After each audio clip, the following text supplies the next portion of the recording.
Une femme africaine vivant aux États-Unis a expulsé son mari une semaine avant son entretien pour la Green Card. Pourquoi? Parce qu'elle a découvert qu'il utilisait comme simple échelle pour son visa et qu'il avait déjà une famille en Afrique.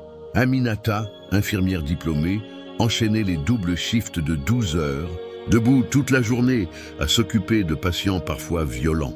Tout ça pour économiser assez d'argent et faire venir son mari, Ibrahim, aux États-Unis. Elle rêvait de construire une famille avec lui. Elle l'avait rencontré 3 ans plus tôt lors de vacances en Côte d'Ivoire.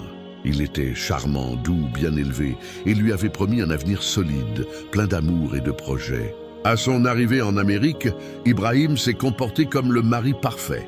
Il cuisait, nettoyait, décorait la maison, remplissait le frigo, lui massait les pieds après le travail. Aminata remerciait Dieu chaque nuit d'avoir trouvé un homme si bon. Mais un soir, tout a basculé. Aminata est rentrée plus tôt que prévu avec un terrible mal de tête. Elle a entendu Ibrahim au téléphone, parlant dans sa langue maternelle. Elle a reconnu certains mots, certaines intonations.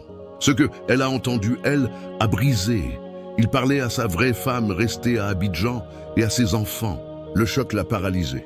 Puis, comme si ce n'était pas assez cruel, Ibrahim a éclaté de rire et a dit « Ne t'inquiète pas, cette femme est naïve. Dès que j'ai la green card, je divorce et je vous fais venir. » Aminata s'est figée, elle croyait tomber.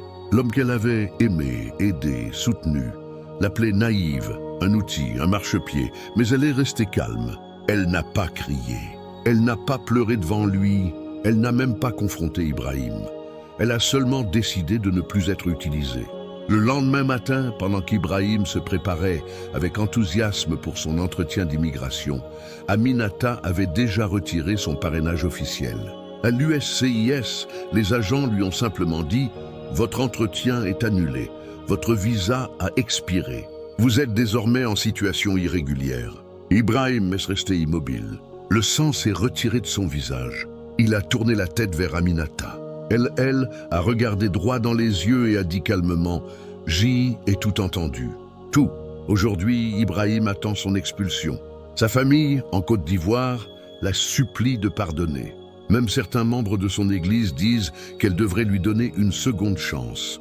Mais Aminata, elle, dort enfin en paix. Et vous, à sa place, vous auriez fait quoi ?